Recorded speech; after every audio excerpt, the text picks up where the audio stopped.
Hi, it's Jason from iChoice. I wanted to give a quick little explanation about Redraw is and what to be careful of Redraw.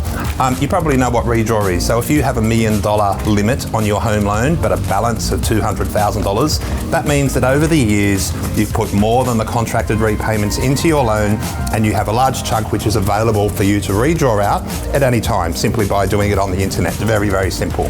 I wanted to explain where you can go wrong with Redraw because it does not have often very good tax consequences. I did a loan for a surgeon last week. Now it was a purchase of around $3 million.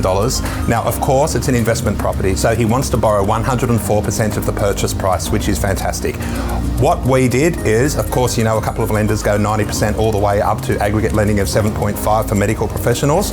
So we did a 90% loan for him against that $3 million purchase, and the other 14% he was just going to borrow against his home. This is a great way of avoiding a cross-collateralized arrangement, which I'll go into more detail at some point.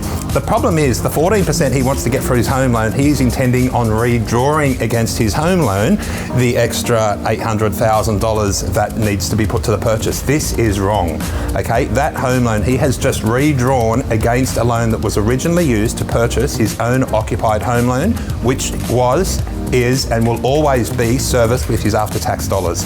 Please guys, whenever you're borrowing for investments, you borrow the full amount, 104%. It doesn't have to be done via cross-collateralization, but you cannot redraw something out of something that's been used for personal use, like your home.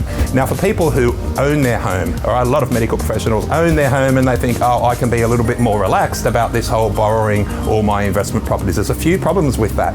Mainly because just because you don't have any debt that you service with your after-tax dollars at the moment, that's great, but that might change.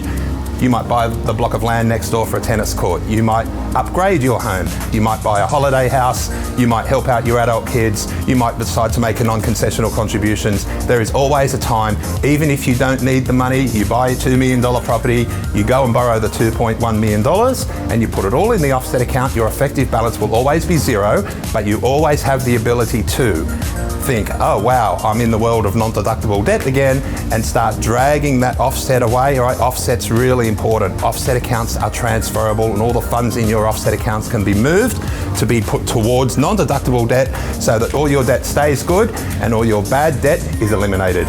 I'll talk more about this, but asset protection and tax minimization is all I want these videos to be about. I might throw in a couple of interest rates every now and then, like 3.17 investment loan if your investment property can be secured by your home, but that's for another time. Ciao for now.